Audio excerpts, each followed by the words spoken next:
First got this place, we bought this lot. This lot was about, look, just like you see right now. It was dense woods, and you could hardly walk through it. Now, we went from there, we started clearing. As we started clearing, we get the worst of the poison wood away, and a lot of pine trees were cut down to come to the point where it started looking like this. Now you see, now he has more room to maneuver and to work with, and it's still a bit dense, but nowhere near as dense as it used to be. As you can see,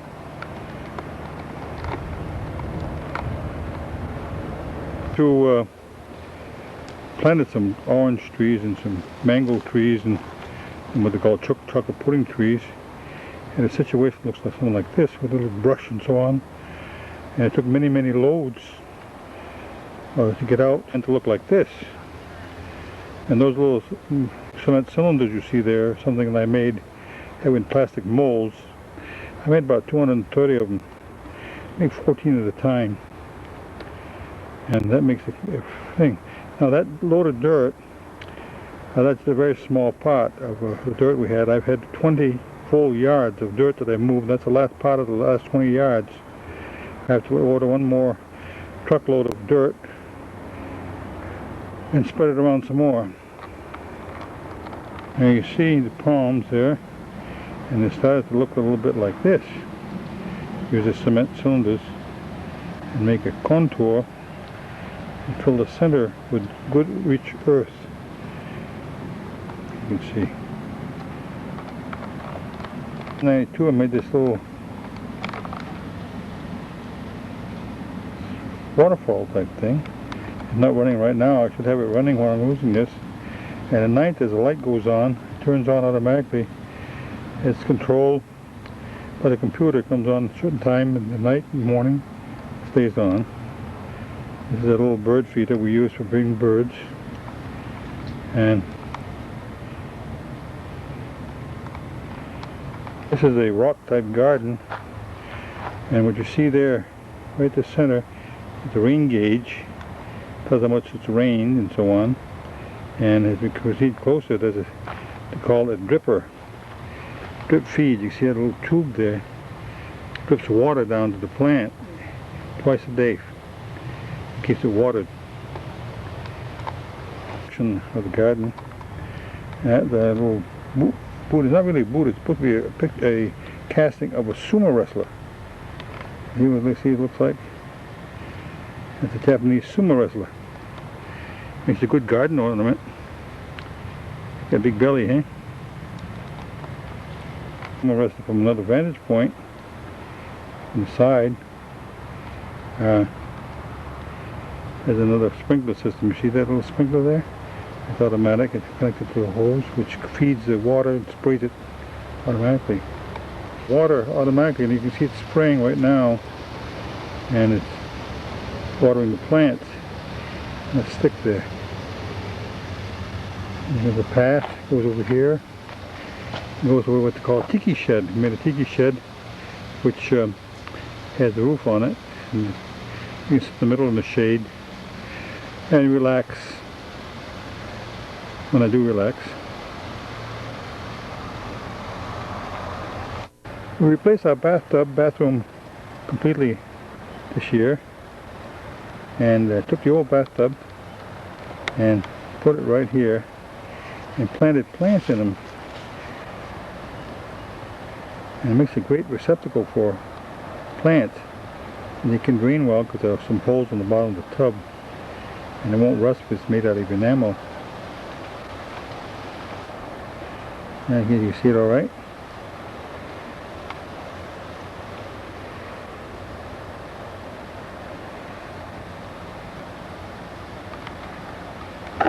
There's a plant that's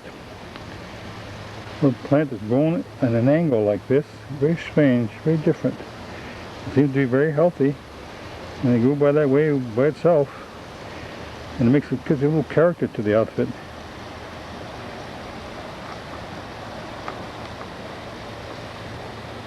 Interesting plant there. That keeps the water supply in itself in its stem, and it's always constantly watering itself. I'll see if I can get close enough to it.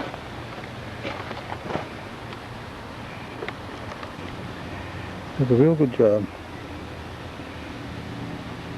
A nice plant. Tree root system from a pine tree I pulled out with a winch last week. It makes it kind of an interesting yard ornament.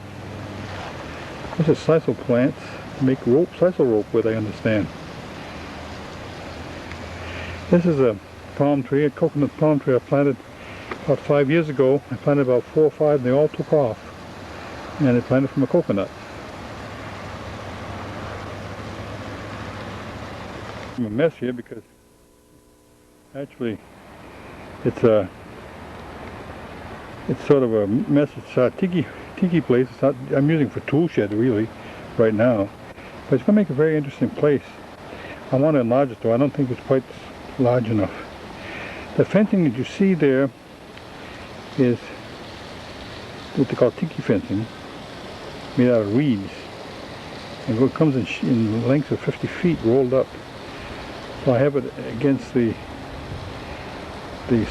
chain link fence. It sort of makes a better atmosphere. Yeah, these airborne ornaments that are just draped over the trees. I have them all over the place. And they just grow and they feed upon the air and whatever picks out of the air. See a lot of those in plantations in the south. Very interesting, very makes it picturesque. Now here's the rest. I got to finish this up. I got to clear this all up. I got to take this brush and all and clear it, save what I can. Cover the earth again with dirt because there's very little dirt here. It's mostly all coral with about an inch or so of dirt on top. So I put in about 6 inches of dirt over the whole thing to give it some good substance to grow things. And then I go over here, and as you can see, I raise the earth to a point about 8 inches above, you see, and I fill those cement pillars there about 8 inches long, and they are in earth, right on top of the coral, and inside there is where I fill with good solid earth that's imported from Miami. For information purposes, it costs $150 for 5 yards, and I've had 4 yards brought in already. And I need another, 20 yards, I'm sorry.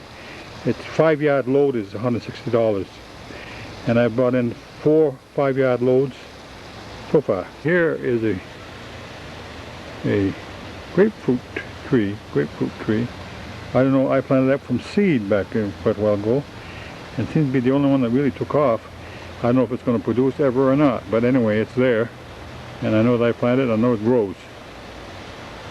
There's water coming into the little fountain. And that's recirculating water, really. It has to be cleaned out about once a week. The pump and so on underneath that rock right here. Parking right there underneath that rock is a regular soup bowl, an aluminum soup bowl. That holds the pump and it's piped up through, up there, up and comes out. Right up here, see it? That's where it flows out, right there. Dips down.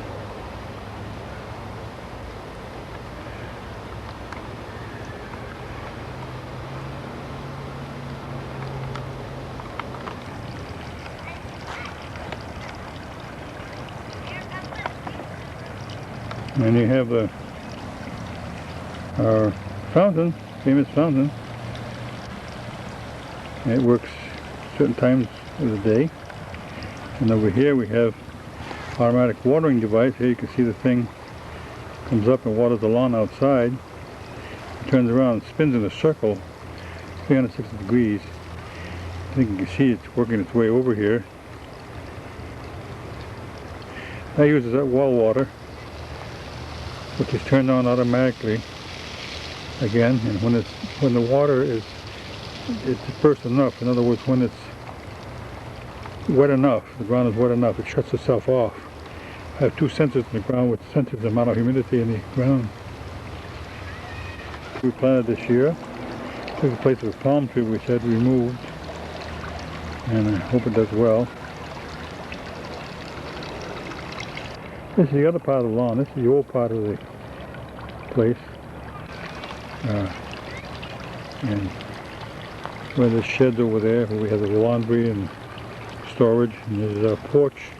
This here is the shed for the roof for the carport, and then they have the screen area, and then you have the entrance right there, and then it goes out to the fence, which is goes to the road. There's his pumping system. Our well is 9 foot 2 inches deep. I have a sensor there I put in to shut the pump off in case it draws too much water, so it won't draw any air. And there is a control system which controls the watering for different areas. And that thing you see a stick right there is to measure the amount of water left in the well. And the top there is fluorescent colored, so I can see it at night. It very seldom runs out of water. If I forget it, sometimes it does. But it works very nicely. And it works all by computer control.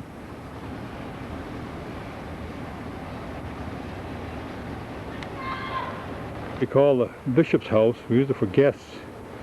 And we call it the bishop's house because Father Bernard Messier comes here every year for about 10 days or so. And that's his living quarters while he's here. And he has a lot of privacy. He has his own little garden, palm tree and so on.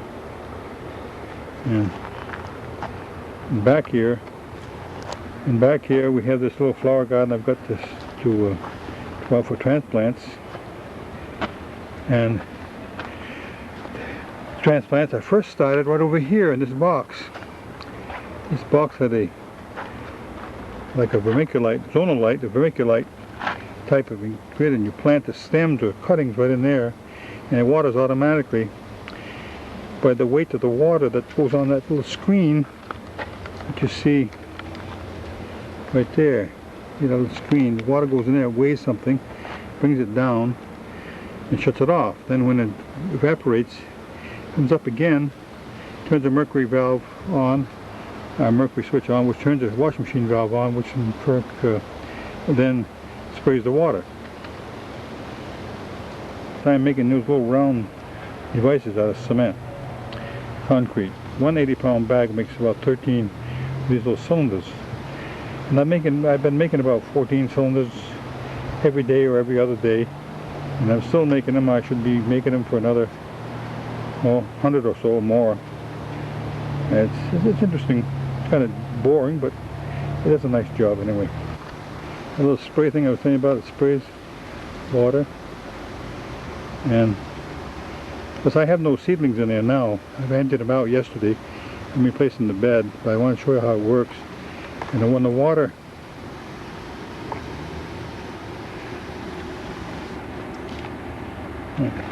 I get too close and I get wet. And the water weighs down on this little screen. So, see? Starts it up, see? And when this water comes on the screen, it shuts it off, see? Like that. That keeps the plants, those cuttings, always wet. It's always ready to go. And I've been very, very successful with that. It does a great job just using an ordinary washing machine valve. That's all it is. I've used washing machine valves, 5 or 6 of them all over the place, and work very nicely. First of all, you can find them on any old washer they're throwing out. Secondly, you save about 40 bucks every time you get one. There's a seed bed. That what you see right here, that's an interesting thing. That because we had a pineapple, we cut the top off the pineapple like you usually do, and I planted the top of the pineapple, and look at that, it's taken off. We're going to have a pineapple there in another month or so. Amazing what you can do. This is our one and only tomato plant, which it did very well. And here's the rest of it, which is automatically watered also. Right there. That's what waters it. Twice a day. 15 minutes in the morning and 15 minutes at night. And we progress here, we come into a clothesline, you can see. little bowl for the birds to come and drink. And there's some more little circles, and there's another coconut palm that I planted a couple years ago. It's doing very nicely. The thing here, it never had any frost, so it came through. It's doing pretty good. The yard, the old yard. Well, that's a sundial right there you see there. See that? That's a sundial. And it looks pretty good too. Tells you what time it is, you know. And without the generator, we have power right there. That's where the generator is. And over there, that homemade bench saw looks wonderful. And it's mounted onto a wheel that weighs about 500 pounds, so nobody ever steals it. That's where it stays all the time. If they ever try to lug it away, they'd have an awful hard time doing it. That is a homemade wind gauge, and it lights up bulbs, and it indicates which way the wind is blowing from. Like it is, it could be southeast, wherever it is. I don't know. Right now it's working, but I don't know if you can see it in the sunlight. Quite sunny today, so I don't know if you can see it. But anyway, we can look through our dining room window and see which way the wind and how fast it's running, because we can tell how fast the lights flash. The more wind power we have, the faster the lights flash. And both lights, like east and south, which say it's south and southeast, or just east is from the east and so on. Works very nicely. It's made from an old clock face, regular clock that you take all the keys, the numbers off from, and that works nicely. The air and so on measured up this post here, it gets its reaction up there. That's what tells you wherever the